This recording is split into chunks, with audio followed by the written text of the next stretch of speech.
காஞ்சிபுரம் மாவட்டத்தில் ஒரு சிறிய கிராமத்தில் ரவி மற்றும் பிரியா என்ற தம்பதியினர் வாழ்ந்து வந்தனர். அவர்களுக்கு ஒரு ஆண் குழந்தை இருந்தான். அவன் பள்ளியில் 4ஆம் வகுப்பு படித்து வருகிறான். இவர்களுடைய குடும்பம் எளிய குடும்பம். ரவி வயசு 39. காய்கறி மார்க்கெட்டில் வேலை பார்க்கிறான். நள்ளிரவு 1 மணிக்கு வேலைக்குப் போவான். மதியம் 12 மணிக்குத்தான் வீடு திரும்புவான். பிரியா வயசு 30. அழகான குடும்பப் பெண். வீட்டு வேலைகளை பார்த்துக் கொள்கிறாள்.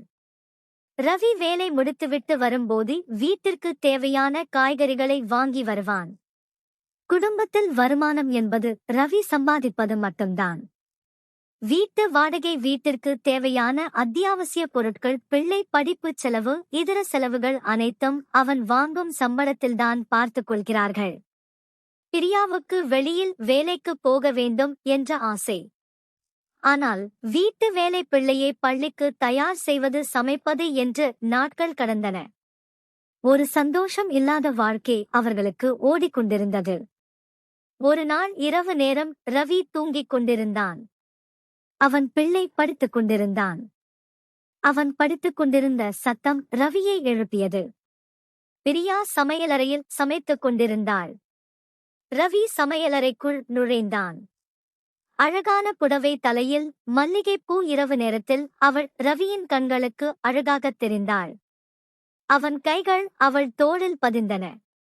சட்டென்று அவள் திரும்ப அவன் கண்கள் அவளை பேசாமல் அழைத்தன. சற்றும் தாமதிக்காமல் அவளை நெருங்கினான். அதை புரிந்து கொண்ட அவள் வெளியே ஒருவன் இருக்கிறான் என்றாள். அதனால் என்ன என்று ரவி கேட்க, நீங்க பண்ற வேலைக்கு சத்தம் கேட்டால் இப்ப வேண்டாம் என்றாள். நைட் ஓகேவா? சரி ஓகே பிரியா என்று அவள் புடவையை இழுக்க, நைட் பார்த்துக்கலாம் என்றாள். அன்று இரவு ரவி அவளுக்காக காத்துக் கொண்டிருந்தான். அவன் பிள்ளை சாப்பிட்டுவிட்டு விளையாடிக் கொண்டிருந்தான். பிரியா சமையலறையில் வேலை பார்த்துக் கொண்டிருந்தாள். அவன் சமையலறைக்குச் சென்று அவளை பார்த்தபடி நின்று கொண்டிருந்தான். அவனை தூங்க வையுங்கள், வேலையை முடித்துவிட்டு வருகிறேன் என்றால் அவன் பிள்ளையை தூங்க வைத்துவிட்டு காத்துக் கொண்டிருந்தான். பிரியா, மணியாகுதடி, நான் வேலைக்கு வேற போகணும், சீக்கிரம் வாடி என்று ரவி அழைக்க அவள் அருகில் வந்து உட்கார்ந்தாள். வியர்வை உன் மேனிக்கு அழகாக இருக்கு பிரியா.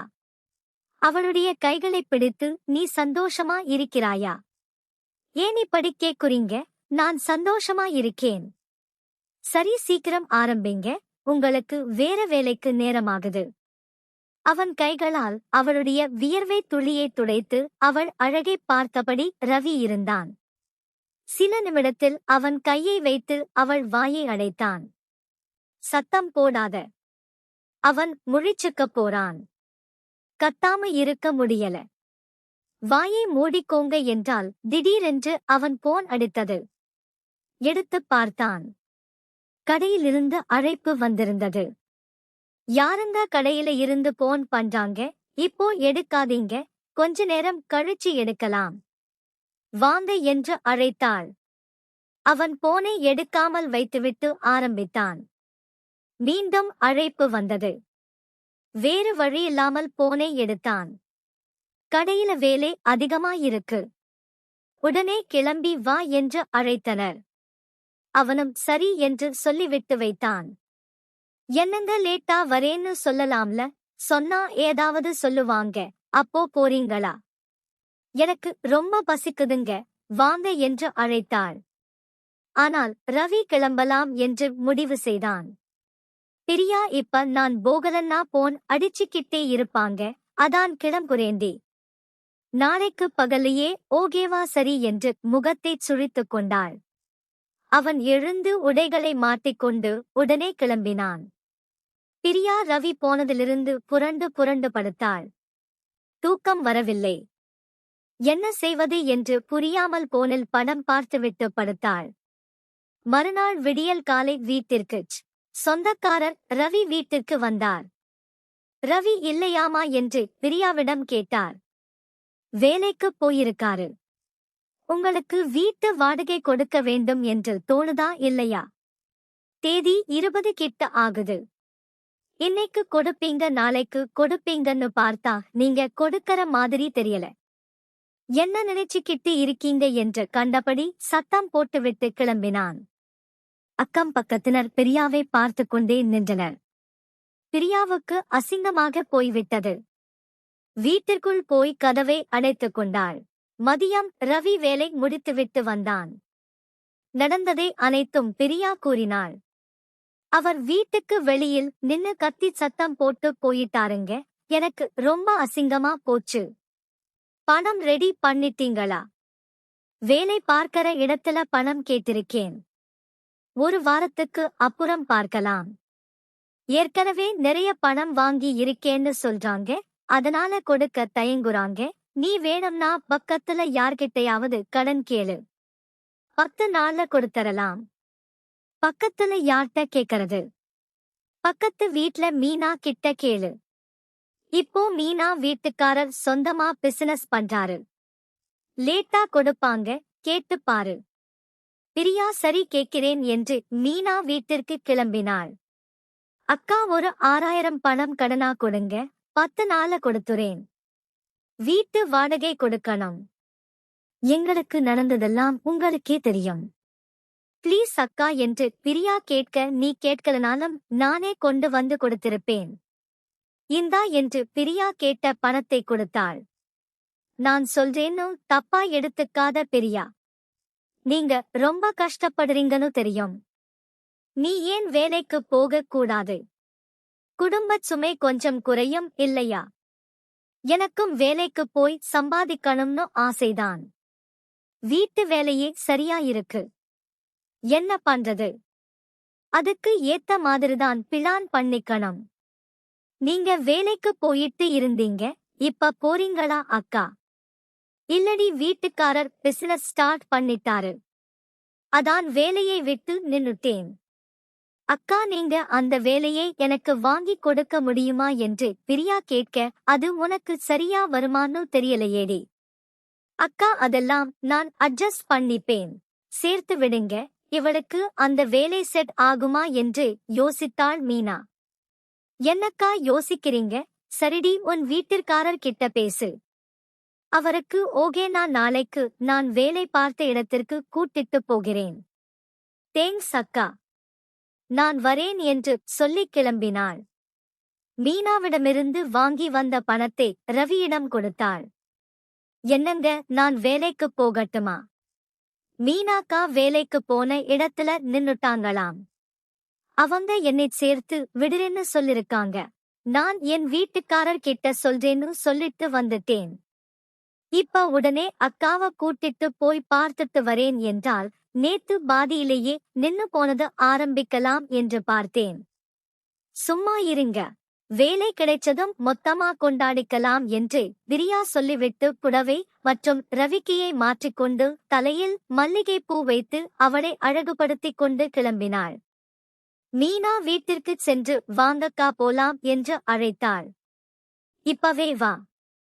வேலை கிடைச்சிட்டுனா நான் சந்தோஷமா இருப்பேன். அந்த வேலை உனக்கு கண்டிப்பா கிடைக்கும். ஆனால் ஒரு பிரச்சனை இருக்கு. என்னக்கா, இங்கிருந்து 15 கிலோமீட்டர் போக வேண்டும். உனக்கு ஓகேவா? பரவாயில்லக்கா, நான் அதை பார்த்துப்பேன் என்று பிரியா கூறினாள். சரி, நாளைக்கு போகலாம் என்று அவள் கூற ப்ளீஸ் அக்கா வாங்க, இப்பவே போகலாம் என்று பிடிவாதமாக பேருந்தில் அழைத்துச் சென்றாள். மீனாவின் முகம் யோசனையாகவே இருந்தது. என்னக்கா யோசனையிலேயே இருக்கீங்க? இந்த வேலை உனக்கு செட் ஆகுமான்னு யோசிக்கிறேன்டி. ஏன் அக்கா, கஷ்டமா இருக்குமா? அது இல்ல, வேலை அதிகமாகவே இருக்காது. அப்புறம் என்ன? முதல்ல அங்க நடக்கிறத பத்தி நான் உன்கிட்ட சொல்லணும். இப்பவே சொல்லிட்டா பிரச்சனை இல்லை. அங்க போயிட்டு ஏன் இதெல்லாம் என்கிட்ட முன்னாடியே சொல்லலன்னு நீ கேட்க கூடாது. சரி அக்கா, சொல்லுங்க. உன்னோட வேலை 80 வயதுடைய அம்மா இருப்பாங்க, அவங்களை பார்த்துக்கணும். அந்த அம்மா பெயர் லட்சுமி. பெரிய வேலை எல்லாம் இருக்காது. அந்த அம்மாவுக்கு உடம்புக்கு முடியாது. அவங்களுக்கு தேவையான மருந்து மாத்திரை கொடுக்க வேண்டும். உணவு கொடுக்க வேண்டும். வீட்டை சுத்தம் செய்ய ஆட்கள் இருப்பாங்க, நீ அவங்களோட ரூமை மட்டும் சுத்தம் செய்தா போதும். இதுதான் வேலை. காலையில போனா சாயங்காலம் 6 மணி வரைக்கும் அந்த வேலையை பார்த்துட்டு வரணும். அவ்வளவுதானா? அப்புறம் ஏன் இப்படி யோசிக்கிறீங்க? அந்த அம்மாவோட வீட்டுக்காரர் வயசு 85 இருக்கும். ஆள பார்த்தா அப்படியே தெரியாது. அவர் பெயர் சுந்தரம். அவரை பார்த்துக்க தேவையில்லை. நீ கிழவனுடைய பொண்டாட்டியை மட்டும் பார்த்து கொண்டால் போதும். அவர்களுக்கு 2 பசங்க, 2 பேரும் வெளிநாட்டில் பிசினஸ் பண்றாங்க, வருமானம் கோடிக்கணக்கு. ஆனால் கிழவன் பொம்பளை விஷயத்துல ஒரு மாதிரியான ஆளு. நீ பயப்படாத. வலுக்கட்டாயமா எதுவும் பண்ண மாட்டாரு. பணத்தை கொடுத்து அவருக்கு தேவையானத செஞ்சு பாரு. அங்க 1 வருஷம் விலை பார்த்தேன். அவர் கூட நெருக்கமா இருந்த பொண்ணுங்க எண்ணிச் சொல்ல முடியாது. அந்த அளவிற்கு சின்ன பொண்ணிலிருந்து வயதான பொம்பளை வரைக்கும் இழவனுக்கு பிடிச்சு போனா பணத்தை கொடுத்து அவர் நினைத்ததை சாதிச்சு பாரு. பிரியா 1 வருஷத்துக்கு முன்னாடி என்னோட குடும்பம் எப்படி இருந்துச்சுன்னு உனக்கே நல்லா தெரியும். பண கஷ்டத்தை தீர்க்க எனக்கு வேற வழி தெரியல. நான் வேலைக்குச் சேர்ந்தபோது என்னோட சம்பளம் 10,000 ரூபாய். ஆனால் தினமும் கிழவன் 1000 2000 என்று பணம் கொடுப்பான்.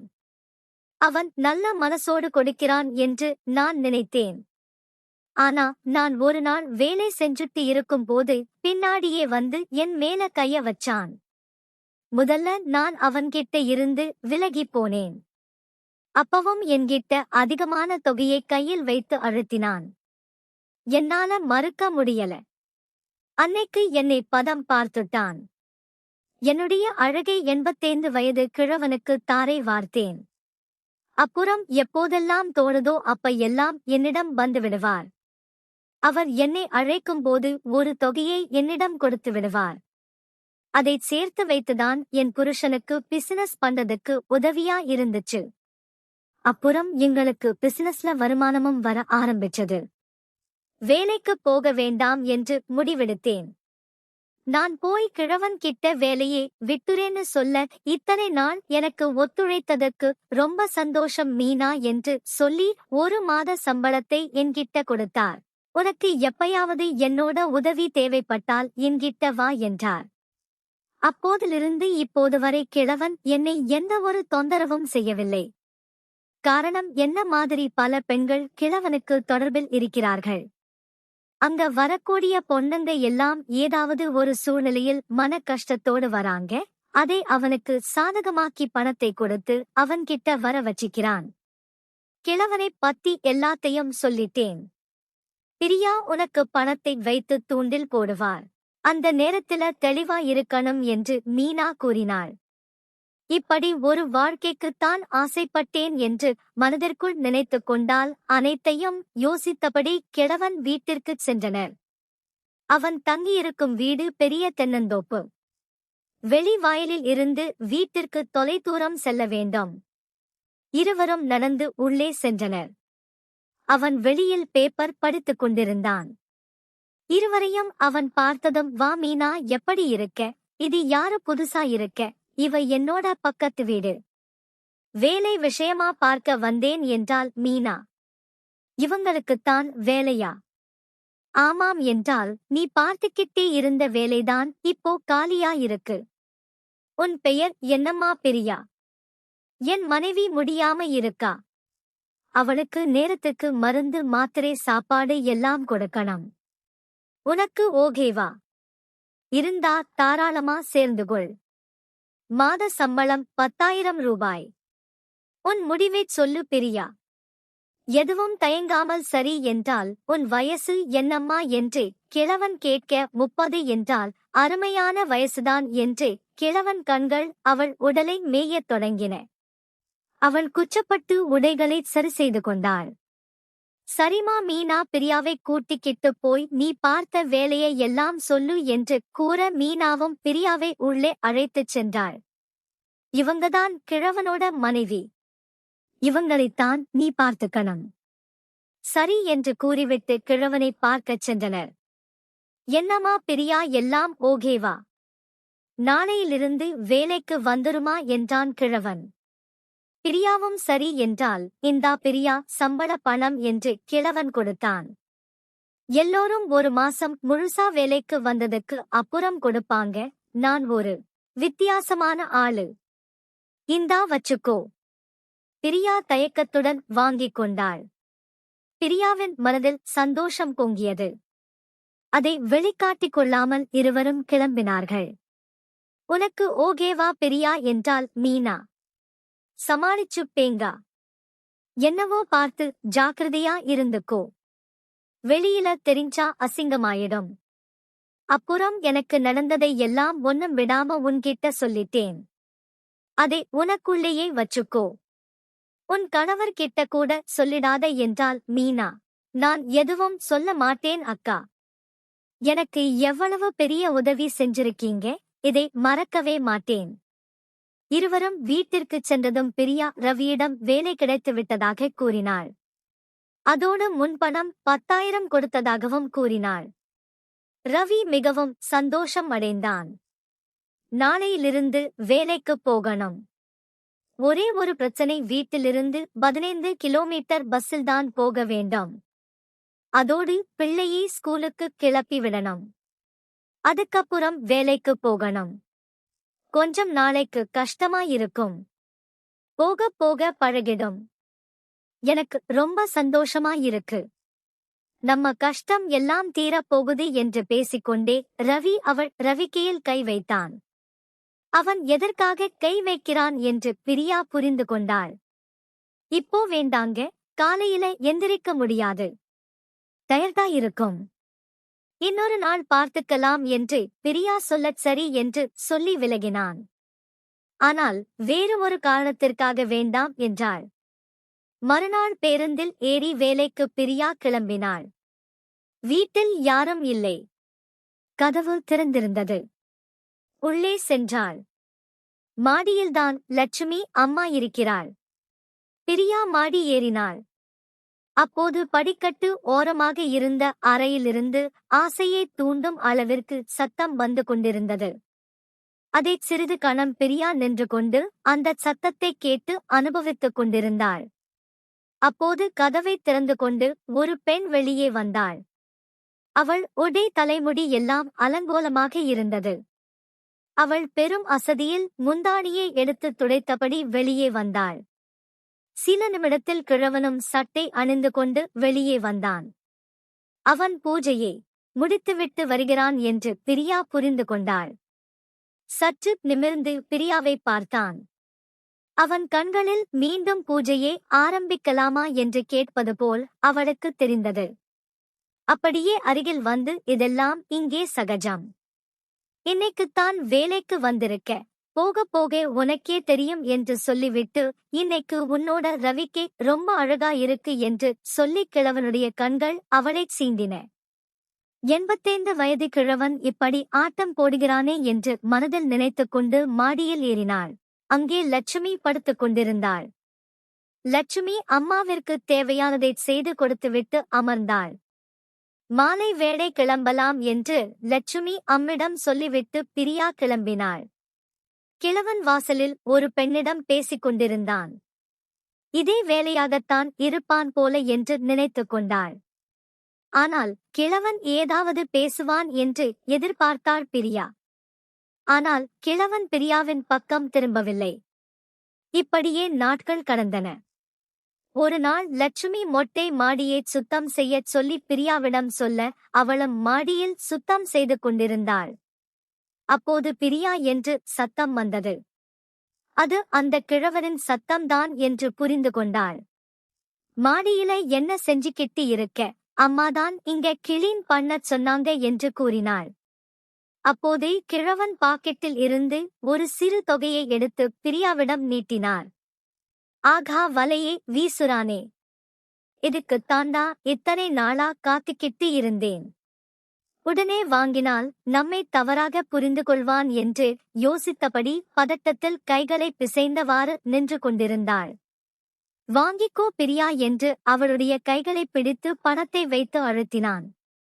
அப்படியே அவன் கைகளை பிடிக்க சார் வேண்டாம் என்று நகர்ந்தாள். பயப்படாத. உன்னோட அழகுல நான் அடிமையாயிட்டேன். வா பிரியா என்றான். வீட்டுக்கு போக மணியாச்சு.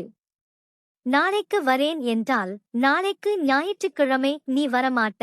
எனக்கும் உன்னைப் போல ஆசை இருக்குடா கிழவா என்றாள் பிரியா. அதோட என்னுடைய தேவையும் முழுமையாக பூர்த்தி செய்ய வேண்டும் என்று உரிமையாக கேட்டாள். இது கிழவனுக்கு புதிதாக இருந்தது. இது போன்று யாரும் பேசியதில்லை, கேட்டதும் இல்லை. எல்லோரும் கொடுக்கிற பணத்தை வாங்கிச் செல்வார்கள்.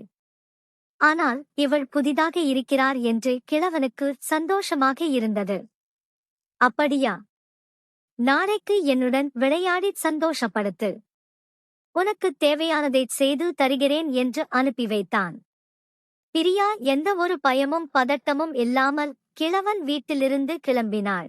பிரியாவுக்காக காத்துக் கொண்டிருந்த ரவி நாளைக்கு லீவுதான், சந்தோஷமாக இருக்கலாம் என்று நினைத்துக்கொண்டு இரவிற்கு தேவையான மல்லிகைப்பூ, புதுப்புடவை அனைத்தையும் வாங்கி வைத்துக்கொண்டு காத்துக் கொண்டிருந்தான்.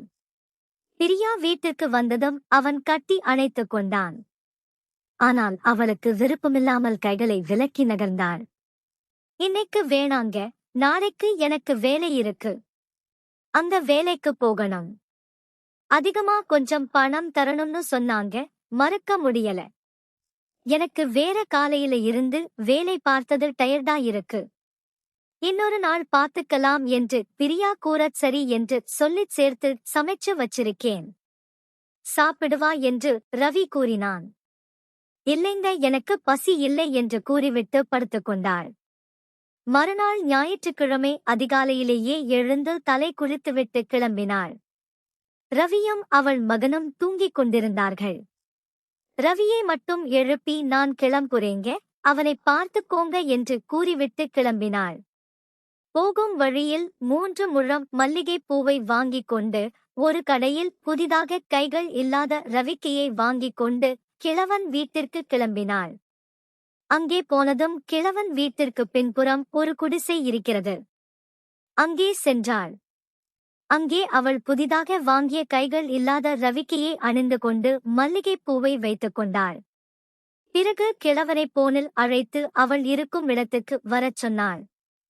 கிழவனும் அதிக எதிர்பார்ப்புடன் வந்தான். வெளியே கதவு சாத்தப்பட்டிருந்தது. கிழவன் கதவை தட்ட அவளுடைய ஒரு கை கதவின் உச்சியில் தூக்கி பிடித்திருந்ததால் அவள் அழகு கிழவனை மயக்கியது. அவள் வைத்திருக்கும் மல்லிகைப் பூவின் மனம் கிழவனைச் சொக்கச் செய்தது. கிழவன் உள்ளே வந்து அவளைத் தொடுகின்ற மாதிரி நின்று கொண்டான். என் கணவனுக்கு விளையாட்டு மைதானத்தில் விளையாட ஆசை இருந்தாலும் அதிக நேரம் விளையாட்டு மைதானத்தில் விளையாட மாட்டான். விளையாட்டைத் தொடங்கியவுடன் டயர்டாகி மைதானத்தை விட்டு வெளியே வந்துவிடுவான்.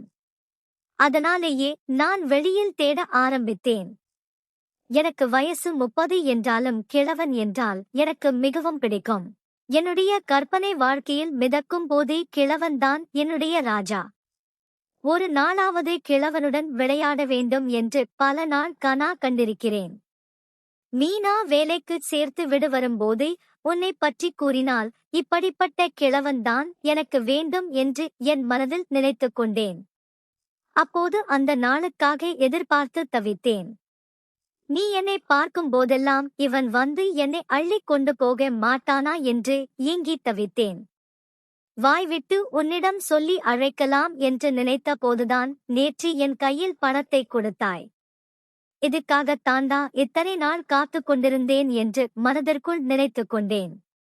உன்னைப் போன்று பெண்ணை என் வாழ்நாளில் பார்த்ததில்லடி என்று பேச நேரத்தை வீணாக்காதடா கிழவா என்று கூறி உள்ளே இழுத்து கதவை தாளிட்டாள். இருவரும் சந்தோஷம் என்னும் கடலில் மூழ்கினார்கள். கிழவனுடைய மார்பில் சாய்ந்து கொண்டாள். பிரியா, இது போன்று ஒரு நாளும் நான் இருந்ததில்லடி என்று கிழவன் கூறினான். எனக்கு திருமணமாகி 6 வருடங்கள் ஆகுதுடா. நானும் இன்றைய பொழுது போல் ஒரு நாளும் இருந்ததில்லை என்று கூறிவிட்டு நேற்று நான் உன்னிடம் ஒன்று கேட்டேன். ஞாபகம் இருக்கா? இருக்குடி, என்ன வேணும் கேள் என்றான் கிழவன். உனக்குச் சொந்தமான ஒரு அப்பார்ட்மெண்ட் கத்தூரில் இருக்கிறது. அதை எனக்கு எழுதிக் கொடு என்றால் கிழவன் யோசித்தான். நான் உன்னுடன் வாழ வேண்டும். என் கணவனும் எனக்கு ஒரு பையனும் இருக்கிறார்கள். அவர்களையும் நான் விடக்கூடாது. உன்னையும் நான் விடக்கூடாது. அதற்குத்தான் கேட்கிறேன். அங்கே 10 குடியிருப்புகள் இருக்கிறார்கள். கீழ் வீட்டில் நான் தனிமையில் தங்கிக் கொள்கிறேன். தினம்தோறும் என்னிடம் நீ வந்துடு. நான் வேலைக்குப் போவது போல் காலையில் கிளம்பி அங்கு வந்துறேன். மீண்டும் சாயங்காலம் கிளம்பி விடுகிறேன். வீட்டு வாடகையிலிருந்து வரும் வருமானம் அப்புறம் எனக்காக நீ கொடுக்கும் ஒரு தொகை, அதை வைத்து என் குடும்பத்தை நான் பார்த்துக் கொள்கிறேன். உன்னையும் உனக்கு தேவைப்படும் போதெல்லாம் சந்தோஷப்படுத்துகிறேன் என்றாள் பிரியா. இளவன் ஆழ்ந்த யோசனையில் ஆழ்ந்தான். என்னடா யோசிக்கிற? நான் உனக்கு வேண்டாமா என்று பிரியா கேட்க, எனக்கு பெண்கள் என்றால் மிகவும் பிடிக்கும். ஆனால் உன்னைப் போல் யாரையும் பார்த்ததில்லை. உன்னை எனக்கு ரொம்ப பிடிச்சிருக்குடி. அனைத்தையும் நான் செய்து தருகிறேன் என்று மீண்டும் கச்சேரியே ஆரம்பித்தார்கள். சில மாதங்களிலேயே பிரியா கேட்டது கிடைத்தது. தினம்தோறும் காலையில் வேலைக்குச் செல்வது போல் அந்த அப்பார்ட்மெண்ட்க்கு வந்து விடுவாள். இளவனும் அங்கே வந்து விடுவான். பிரியாவுக்கு 2 வாழ்க்கை, ஒன்று இளவனுடனும் மற்றொன்று அவள் கணவனுடனும் நடந்தது. இந்த கதை பிடித்திருந்தால் லைக் பண்ணுங்கள். இது போன்ற கதைகளை பார்க்க சேனலை சப்ஸ்கிரைப் பண்ணுங்கள். பெல் பட்டனை அழுத்துங்கள். இது போன்ற சம்பவங்கள் உங்கள் வாழ்க்கையில் நடந்திருந்தால் கமெண்டில் பகிருங்கள். நன்றி.